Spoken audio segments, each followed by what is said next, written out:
Wonderla toilet cleaning ను సులభంగా మార్చే పవర్ఫుల్ ప్రొడక్ట్ ఎలిమ్ టాయిలెట్ క్లీనర్. ముందుగా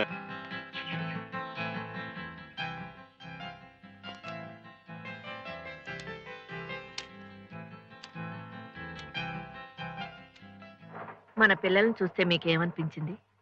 లక్షణంగా ప్రయోజకులయ్యారు. వాళ్ళ దారేదో వాళ్ళు వెతుక్కుంటూ వెళ్ళిపోతున్నారనిపించింది. మనకి దూరంగా వెళ్ళిపోతున్నారని అనిపించలేదా? అనిపించినా ఇప్పుడు మనం ఏం చేయగలం? అదేమిటండి, మన కళ్ళ ముందు వాళ్ళు అలా ప్రవర్తిస్తుంటే నయాన్నో భయాన్నో మందలించొద్దా? పిచ్చిదానా, భక్తితో ప్రాధేయపడ్డా భగవంతుడే మన మాట వినలేదు. మన బిడ్డను మనకు దూరం చేశాడు. అయినా వాళ్ళు ఇప్పుడు ఏ నేరం చేశారని మనల్ని తలో 2 నెలలు పంచుకుంటా ఉన్నారు. వీలైనంత వరకు మంచి చెడ్డ చూస్తా ఉన్నారు. ఇంతకంటే వాళ్ళు మాత్రం ఏం చేయగలరు? అదేమిటి బాబు, వాళ్ళు ఏం చేద్దామని ఇక్కడికి వచ్చారో అది మర్చిపోయి వాళ్ళ స్వార్థమే వాళ్ళు చూసుకుంటున్నారే, అది తప్పు కదా? అంతకన్నా పెద్ద తప్పు నేను చేశానేమోనయ్యా. బంగారం లాంటి నీ మనవరాల్ని నా ఇంటి కోడలుగా చేసుకున్నాను. ఇప్పుడు నారాయణమూర్తి ప్రవర్తన చూస్తుంటే సీత జీవితం ప్రశాంతంగా సాగుతుందా అని.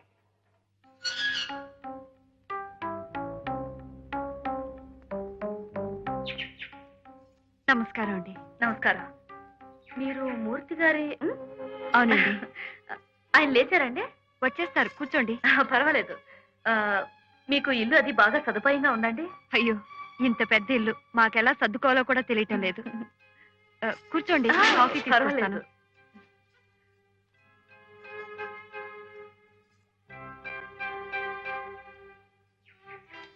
హలో, గుడ్ మార్నింగ్ అండి. Hi, good morning. రండి, జాగింగ్కి వెళ్దాం. 1 minute. ఏమిటి రోజు ఇంత లేట్ అయితే? ఆలస్యంగా లేచారా?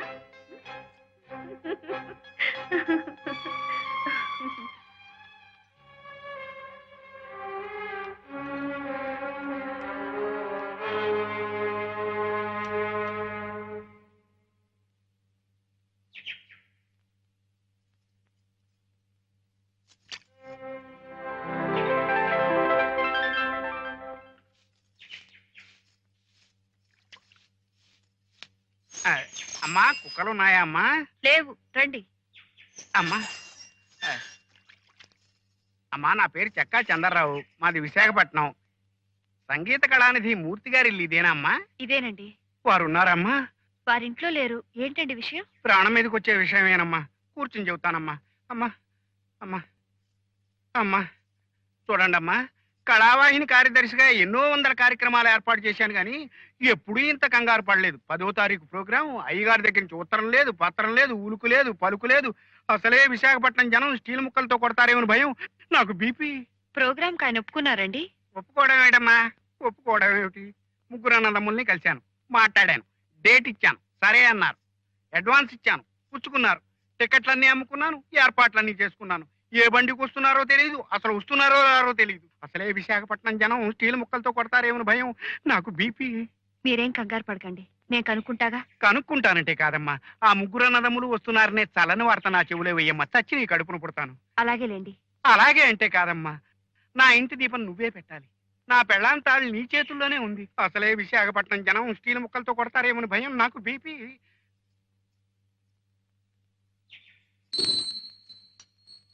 రావుదురా, రా. హనుమాన్లో అమ్మగారిని పిలు. గుడికి వెళ్ళిందట కదా, చెప్పాళ్లే. నువ్వు ఒక్కతో వచ్చావేంటోదినా? అన్నయ్య రాలేదా? లేదు, ఈ నెల 10వ తారీఖు కళావాహిని ప్రోగ్రాం ఏదో ఒప్పుకున్నారటగా, వాళ్ళ సెక్రటరీ వచ్చాడు.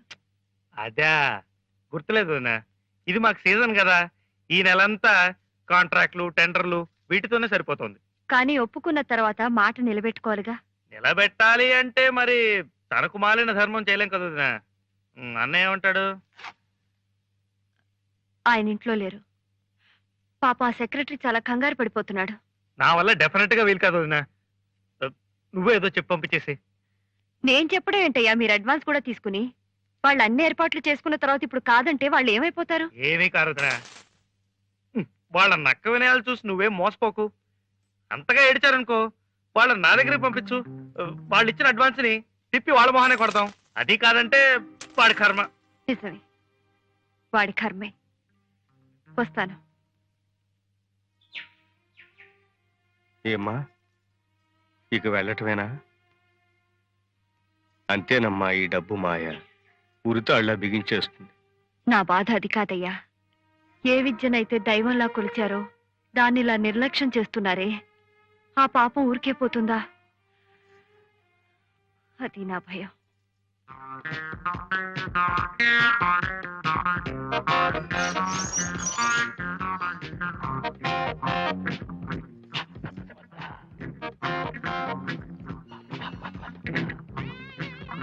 అవ్వా అవ్వా, ఏంటయ్యా ఇది? గోడలెక్కి పడి చూస్తున్నారు.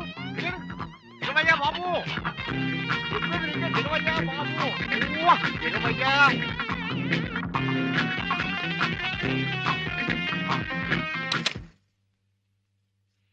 10 మంది వచ్చిపోయే ఇంట్లో ఏమిటి డాన్సులు? ఏ తప్పే ఉంది? We're in good mood, so we're celebrating. What's wrong in it? ఇలాగేనా? 10 మంది చూస్తున్నారన్న సిగ్గనే లేకుండా. సిగ్గెందుకు? కాబోయే భార్యాభర్తలం, ఆడతాం పాడతాం. Ouch, silly. సారీ డార్లింగ్, మధ్యలో వాళ్ళకేంటి? వాళ్ళకు కాదయ్యా, నీ యోగక్షేమాలు చూడవలసిన మీ అన్నయ్యకి నాకు. వైజాగ్ లో ప్రోగ్రాం చేయడానికి ఒప్పుకున్నారు కదా, దాని గురించి అక్కర ఏమైనా ఉందా మీకు? మీరిక్కడికి ఎందుకు వచ్చారో మర్చిపోయి ఇలా ఇష్టం వచ్చినట్టు తిరుగుతున్నారని తెలిస్తే మావయ్య గారు ఎంత బాధపడతారో ఆలోచించారా? ఆయన బాధపడతారని పనికి మాలిన సంగీతాన్ని పట్టుకుని పాకులాడమంటావా? పిచ్చి పిచ్చి ఫోటోల్లో శరీరాన్ని అర్ధనగ్నంగా ప్రదర్శించడానికి పనికొచ్చిన సంగీతం జీవితానికి పనికిరాదా? అంత పనికొస్తుందని నమ్మకం ఉంటే అన్నయ్య నా పాంచాలి గారిని పట్టుకుని పాకులాడకుండా సంగీతాన్ని నమ్ముకుని బతకమని చెప్పు. రా దివ్య. బాయ్.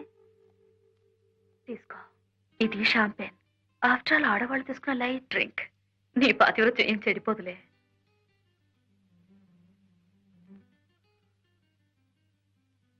ఎలా ఉంది?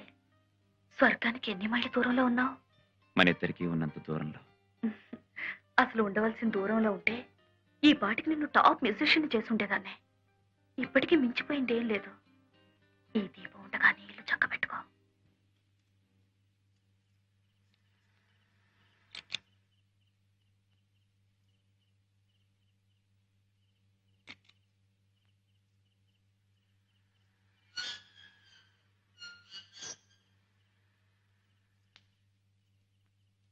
ఏమిటి ఇక్కడ కూర్చున్నావు?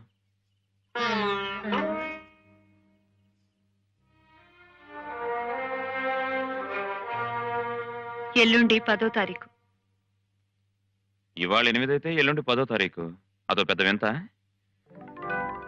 10వ తేదీ కచేరీకి వస్తానని మాటిచ్చిన మీకు ఎల్లుండే 10వ తారీఖు అని చెప్పినా కచేరీ మాట గుర్తుకు రాలేదంటే ఇంత కదా?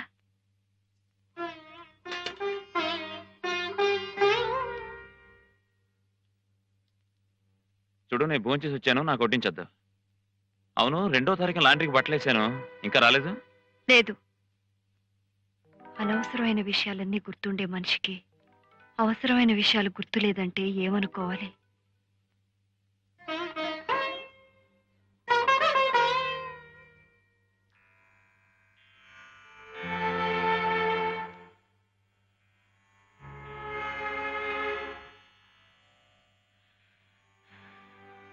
నీ పిచ్చిగాని అప్పుడే సగం నిద్ర పట్టిన ఆయనకి పిడుగులు పడితే మాత్రం వినిపిస్తుందా?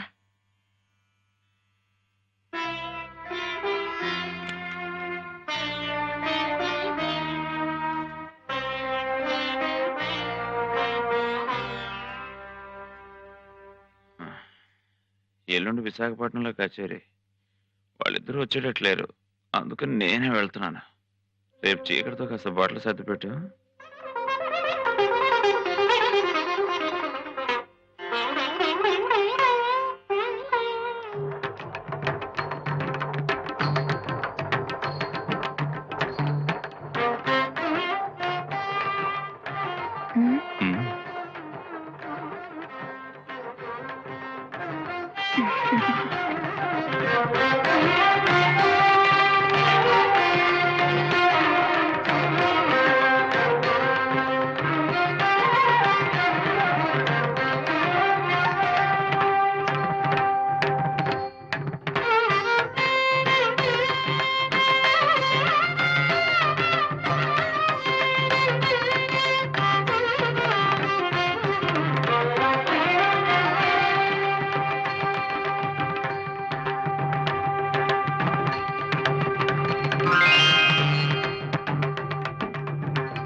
చెప్పేదంతా వెంకయ్య. నాకు ఈ ఫలాలు పత్రాలు ఇష్టం లేదని తెలుసు కదా. హనుమాన్లు తీసుకెళ్ళు. ఇష్టం లేదన్నారు. బత్తాయిలు అవి ఫలాల సీజన్ కూడా అనుకుంటాను. ఇవి వస్తున్నాయి, మళ్ళీ వస్తానుగా. అయినా మన ఇద్దరం ఒక ఊరి వాళ్ళం, ఒక వీధి వాళ్ళం. ఇవన్నీ నువ్వు నాకు తేవడం ఏమిటి చెప్పు? దేవుడు మనవడేనని నైవేద్యం పెట్టడం మానేస్తావా? ఎలాగైనా మా సంటోడి కాలేజీలో సీట్ వచ్చేటట్టు చేద్దు. అదే 10,000. ఏంటి శంకరం బాబు ఇక్కడే ఉంటున్నాడా? బాగున్నారండి? బాగానే ఉన్నానయ్యా. నువ్వేంటి మా నువ్వు రావడమే మానేశావు? మొన్న నాయుడు గారి గుండుపోటు వచ్చినప్పుడైనా మీ ముగ్గురు అన్నదమ్ములు వస్తారని చూసాం. ఏమిటి, నాన్నగారికి గుండెపోటు వచ్చిందా? నీకు తెలీదా? లేదండి, మా కబురు కూడా పెట్టలేదు. ఆశ్చర్యంగా ఉందే బాబు. మీకు ఏమైనా గొడవలున్నాయా? అబ్బే, అలాంటివి లేవండి. ఆయనకి ఇప్పుడు ఎలా ఉంది? ఇప్పుడు కాస్త బాగానే ఉందిలే పాపం. కానీ మనసులో దిగులు పెంచేసుకున్నారో ఏమో. మనిషి బాగా లొంగిపోయారు. ఆయనకి ఏం దిగులయ్యా? ముగ్గురు కొడుకులు చేతికి అందొచ్చారు.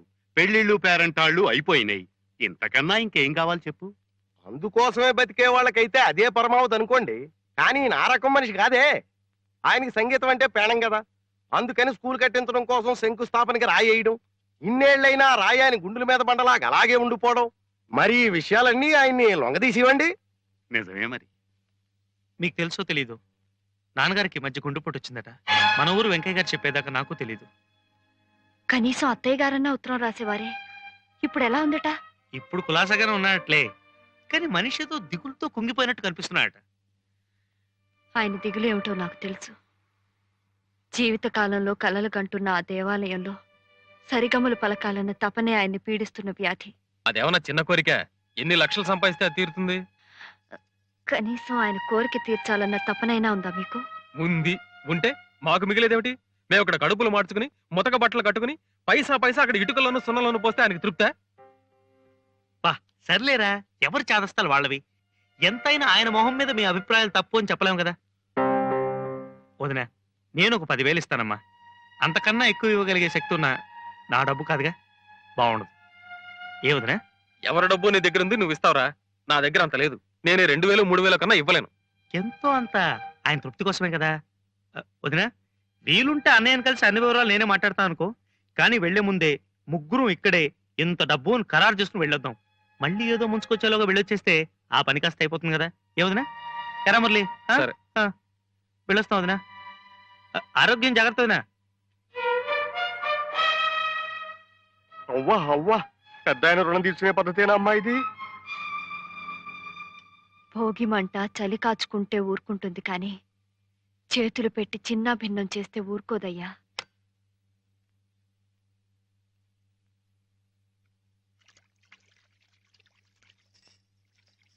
శంకరం మీతో ఏం మాట్లాడలేదా? నాన్నగారికి ఈ మధ్య ఆరోగ్యం బాగోలేదన్న విషయం గురించేగా. అదే, మరి మీరేం చేయాలనుకుంటున్నారు? చేసేదేముంది, వాళ్ళిద్దరితో పాటే మనమును. మన వీళ్ళని బట్టి మనం కూడా కొంత తీసుకెళ్ళాలి. ఆయన కేవలం మీ ముగ్గురిచ్చే చందాల గురించే బాధపడుతున్నారనా? ఇవి చందాలని ఎవరన్నారు? మాకు తోచింది మేము ఇవ్వగలిగింది ఇస్తామే గానీ బ్యాంకులు దోచి గుమ్మరించలేంగా. మీరు ఆయన దగ్గర పెరిగారు. ఆయన మనసు మంచితనం చవి చూశారు. సంగీతం కోసం తన ఆస్తి కరిగిపోయినా వీసమెత్తైనా చెలించని మనిషికి ఈనాడు మీ చందా డబ్బు చేరలేదని గుండెపోటు వచ్చిందంటారా? మాట్లాడితే చందాలు అంటారేమిటి? ఆయనకు అలా అనిపించకపోయినా నువ్వే పెడర్థాలు కల్పించి ఆయన మనసు పాడు చేసేట్టున్నావు. అసలు డబ్బు గురించి కాకపోతే మరెందుకు ఆయన దిగులు? మేమే తిట్టామా తిమ్మామా? ఇక్కడికి వస్తానంటే వద్దున్నావా? ఉంటానంటే కాదన్నావా? నిజమే, ముగ్గురు దగ్గర 4 నెలల చొప్పున గడుపుతూ వచ్చినా ఆయనకి సంవత్సరం గడిచిపోతుంది. పోన్లేండి, ఆయన అక్కడ ఒంటరిగా ఎలాంటి మనశ్శాంతిని కోరుకుంటున్నారో. ఇంతకీ మీ వాటా ఎంత ఇవ్వాలనుకుంటున్నారు? ఏదో ఇస్తాను, కాకపోతే చస్తాను. ప్రతిదీ నీకు చెప్పాడవలా? కష్టాలు వచ్చినప్పుడు పాలు పంచుకుని పరిష్కారం వెతకడం లేదు. ఇంటికి రాకపోతే రాలేదని ఏడుపు, వస్తే వచ్చిన దగ్గర నుంచి మనిషిని కుళ్ళబొడిచి.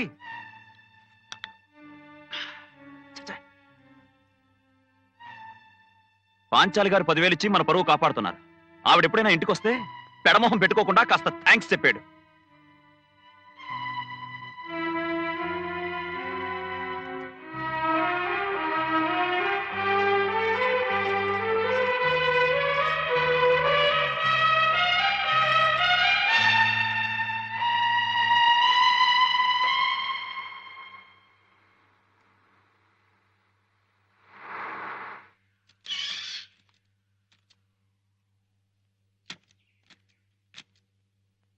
అక్కడ తిరుగుతుంది నాన్నగారేనా? ఆయనే శుభ్రంగానే తిరుగుతున్నారే. నువ్వు చెప్పిన దాన్ని బట్టి చూపులు కూడా తక్కువ అనుకున్నాను. నేను వినదేగా. ఎరా, పరిస్థితి చూస్తుంటే వెంకయ్య చెప్పినంత బ్యాడ్గా లేదు. ఏం బ్యాడో గుడ్డో ముందు మన దుంప తెగింది. రండి బాబు రండి. బాగున్నారా బాబు? నీ ఒంట్లో బాగుంటుందా తాత? బాగానే ఉందమ్మా. నువ్వెలా ఉన్నావు? నాన్నగారికి ఏదో హార్ట్ అటాక్ అన్నారే, చూస్తే బాగానే ఉన్నట్టున్నారు. సంగీత భారతి కట్టడం లేట్ అయితే మళ్ళీ సెకండ్ స్ట్రోక్ ఏంటి వచ్చేస్తుంది. బాబు? ఏం లేదు తాత. ఏం నాన్నగారు, మీ ఒంట్లో ఇప్పుడు కులాసాగా ఉంటుందా? పర్వాలేదు. మీ గుండెపోటు వచ్చినట్టు వెంకయ్య వచ్చి చెప్పేదాకా మాకు తెలియలేదు. మేమంతా కంగారు పడిపోయాం కూడా. ఎరానే? మావయ్య మందులు తీసుకుంటున్నారా? తీసుకుంటున్నానమ్మా. నువ్వు కులాసగా ఉంటున్నావమ్మా. లలిత, సీత, ఏ అత్తయ్య బాగున్నారా? బాగున్నానమ్మా. ఏమండి సీత, ఆ, లోపల తీసుకెళ్ళి. రండరా, లోపలికి రండి.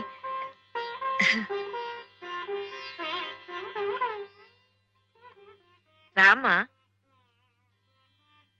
ఇక్కడేనా ఉండాల్సింది? ఎలాగో సర్దుకోమ్మా. ఓకే. మావయ్య గారికి ఇంత జబ్బు చేస్తే కనీసం కబురైనా పంపారు కాదే అత్తయ్య?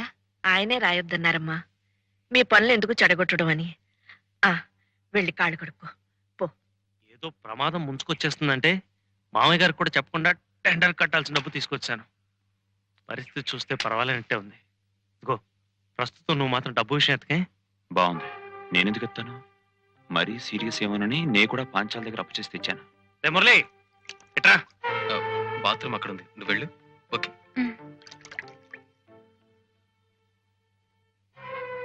వీలైనప్పుడు ఎప్పుడో కొంత అమౌంట్ పంపిస్తాం కానీ ఇప్పుడు మాత్రం డబ్బు విషయం నువ్వు మాట్లాడుకో. నేనెందుకు మాట్లాడతానరా? ఈ మాత్రం డబ్బు తెచ్చినందుకే దివ్యకి నాకు చాలా గొడవైంది. ఏదో నలుగురితో పాటు నారాయణ మేము వచ్చాం అంతే.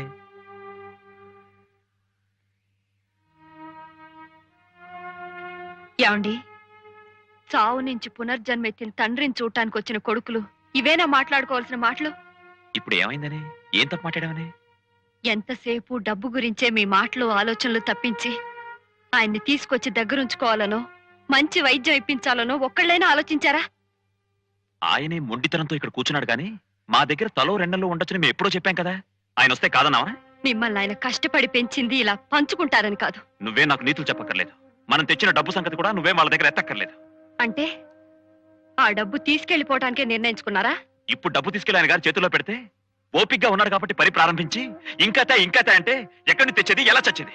అంటే ఆయన కన్ను మూసేలా ఉంటే కళ్ళ ముందు ఈ డబ్బు ఇలా కదిలించిపోవాలని తెచ్చారా? ఇక్కడికి రాగానే నీకు మాటలు పెరిగిపోతున్నాయే. నోరు మూసుకుని పడుండు. ఇంతకాలం నోరు మూసుకునే పడున్నాను. మీరు తాగి తందనాలాడినా నేను నోరెత్తలేదు. మీరెవరితో తిరుగుతున్నా నేను అడ్డుపడ్డానా? లేదే. కానీ ఏ మహానుభావుడు వల్ల మనం ఇంత వాళ్ళం అయ్యామో, ఏ దేవుడు వల్ల మనం దంపతులు అయ్యామో ఆయన అవమానిస్తే నేను సహించలేను. సహించక ఏం చేస్తావే? ఏం చేస్తావు? పెళ్ళాన్ని హింసించేవాడినైనా క్షమించగలను గాని తల్లి తండ్రిని దూషించేవాడిని నేను భరించలేను. ఏమిటి బాబు ఇది? ఇలాంటి సమయంలో చేసుకుంటావా? నా ఇష్టం వచ్చినట్టు కొడతాను. నువ్వెవరు అడగడానికి? నారాయణ, ఆ పిల్లకు తల్లి, తండ్రి, దైవం అన్నీరా. రంగయ్య, వాళ్ళ ముగ్గురిని బయటికంటే. ఏమండి ఆవేశపడకండి. పాపం వాళ్ళు ఎంతో దూరం నుంచి మనల్ని చూడాలని వచ్చారు.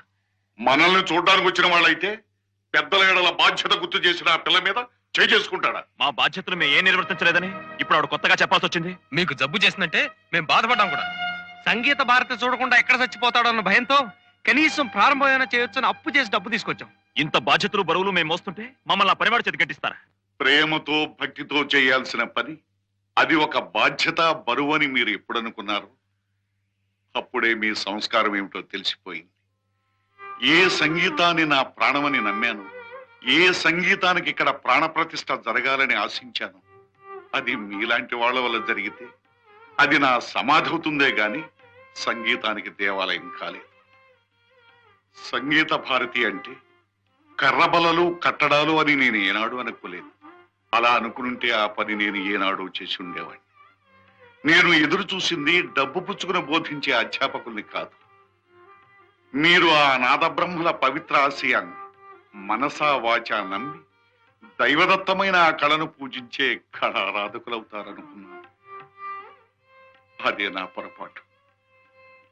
సంగీతానికి తిలోదకాలిచ్చి సారా వ్యాపారమే సర్వస్వమని నమ్ముకున్న ఒకడు, లక్ష్మీదేవి లాంటి భార్య ఉండగా మరో ఆడదాని ఆశ్రయంలో బతుకుతున్న ఒకడు, మన సంస్కారాన్ని సాంప్రదాయాన్ని మర్చిపోయి ఎన్నమాముల వెంట పరిగెత్తే ఒకడు. మీ ముగ్గురికి ఆ డబ్బు ఒక్కటే ఆత్మబంధం. సంగీతం మీద నమ్మకం చచ్చిపోయి బతుకుతున్న మీకు మేము చచ్చిన వాళ్ళమే. మీ దారిని మీరు బతకండి, వెళ్ళండి. వయసు అయిపోయిన ఆయనకే ఎంత అభిమానం ఉంటే వయసులో ఉన్న మనకెంత అభిమానం ఉండాలి? పదరా.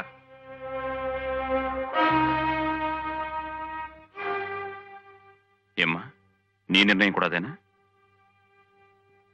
అంతకంటే మరో నిర్ణయం ఏముంది?